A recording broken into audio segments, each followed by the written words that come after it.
Alin? Naglalakad lang tayo dito sa Hamdan bin Muhammad Street. Tsaka Said bin Ahmed. Ano tayo ba? Wala naman masyado. Mga building lang. Ayan, so puro na naman to building, pero papunta actually tayo ng Corniche. Naglalakad lang tayo dito, tapos meron nagsabi na malilibre daw siya mamaya sa Dampa, so doon tayo kakain na naman ulit. Siya mamaya. Dito muna tayo sumilong guys, kasi medyo malamig siya, pero malamig pero mainit yung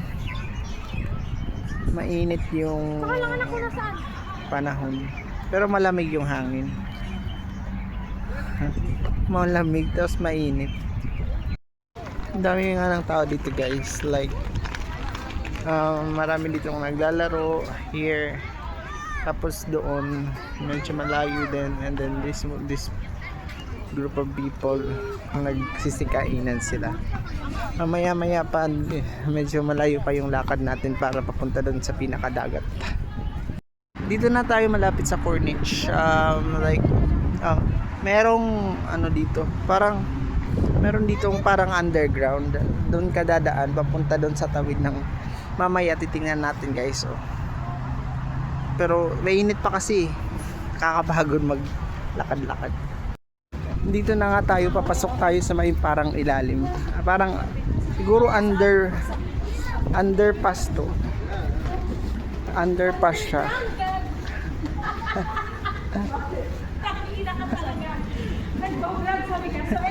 Mga subscriber ko huwag kayo maniniwala kayo. Kasi Yumi kasi gago. So nandito na siya guys. Yung parang nasa ilalim nga tayo ng highway. Patawid tayo ng dagat. Manalo sabaw na yan, sir. Sabaw.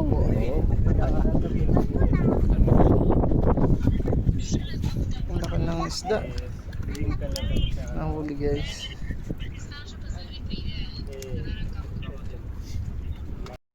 So nakahuli si kuya ng, ayun, medyo malaking isda.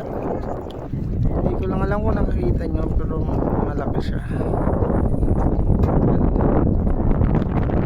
Maraming nanonood kasi nga medyo maganda dito.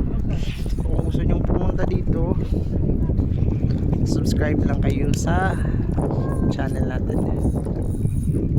Finally, nandito na tayo sa Corniche. Ito na po yun, Abu Dhabi side. So sobrang ganda, worth it po yung nilakad natin, as in parang may pagka turquoise yung dagat. So ayan siya guys, ayan.